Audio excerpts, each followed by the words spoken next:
പ്രിയ ദൈവമക്കളെ, ഇന്ന് നിങ്ങൾക്ക് ആഗ്രഹമുള്ള ഒരു മനസ്സുണ്ടെങ്കിൽ, കർത്താവിനെ കാണണം, കർത്താവിന്റെ കൂടെ നിൽക്കണം, കർത്താവിൽ നിന്ന് പ്രാപിക്കണം എന്നൊരു മനസ്സുണ്ടെങ്കിൽ, കർത്താവ് നിങ്ങളുടെ ആഗ്രഹത്തിന് മാനിക്കുന്ന കർത്താവ്.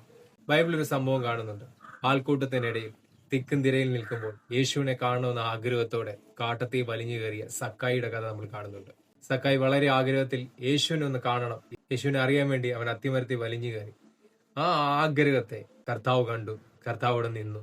സഖായിയെ നിന്നെ കണ്ടിരിക്കുന്നു എന്ന് പറഞ്ഞ് ഇറങ്ങി വരാൻ പറഞ്ഞു. കർത്താവിന്റെ സന്നിധിയിൽ നിൽക്കണം, എനിക്ക് കർത്താവിന്റെ വേല ചെയ്യണം എന്ന് ആഗ്രഹമുള്ളൊരു മനസ്സുണ്ടെങ്കിൽ കർത്താവ് നിങ്ങളെ മാനിക്കും. ദൈവജനമായി നിങ്ങൾ നിൽക്കാൻ ഒരു ആഗ്രഹം കാണിച്ചാൽ ആ ഇരട്ടി മാന്യത നിങ്ങൾക്ക് കർത്താവ് തരിക തന്നെ ചെയ്യും. ഒരു ബാക്ക്ഗ്രൗണ്ടും ഇല്ലായിരുന്ന സക്കായി, മറ്റുള്ളവരുടെ മുമ്പിൽ വളരെ മോശക്കാരനും ചുങ്കക്കാരനും വരുന്ന സക്കായി യേശുവിനെ കാണണമെന്ന ആഗ്രഹത്തോടൊന്ന് സ്റ്റെപ്പ് വെച്ചപ്പോൾ കർത്താവിന്റെ വലിയ മഹത്വം അവനിലേക്ക് വെളിപ്പെട്ടു. ഇന്ന് നിങ്ങൾക്ക് ഒരു ആഗ്രഹം ഉണ്ടെങ്കിൽ ദൈവവേല ചെയ്യാനായിരിക്കും, യേശുവിന്റെ കൂടെ നടക്കാനായിരിക്കും, യേശുവിനെ പറയാനായിരിക്കും.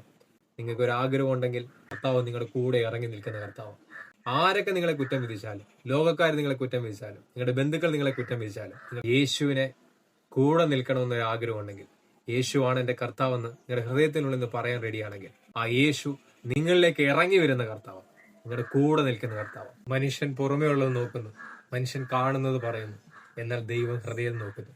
അതാ ദൈവവചനം പറയുന്നത്. 1 ശമൂവേൽ 16:7 പറയുന്നു, മനുഷ്യൻ കണ്ണിനു കാണുന്നത് നോക്കുന്നു, യഹോവയോ ഹൃദയത്തെ നോക്കുന്നു. ഇന്ന് ഹൃദയത്തെ കാണുന്ന ഒരു കർത്താവുണ്ട്, നിങ്ങളുടെ ആഗ്രഹത്തെ മാനിക്കുന്ന ഒരു യേശുവുണ്ട്. ഈ വചനം കേൾക്കുന്ന നിമിഷം തന്നെ നിങ്ങളുടെ ജീവിതത്തിൽ പുതുവഴികൾ ദൈവം തുറക്കുകയാണ്. കർത്താവ് വലിയ കാര്യങ്ങൾ ചെയ്യട്ടെ. യേശുവിന്റെ നാമത്തിൽ തന്നെ ആമേൻ.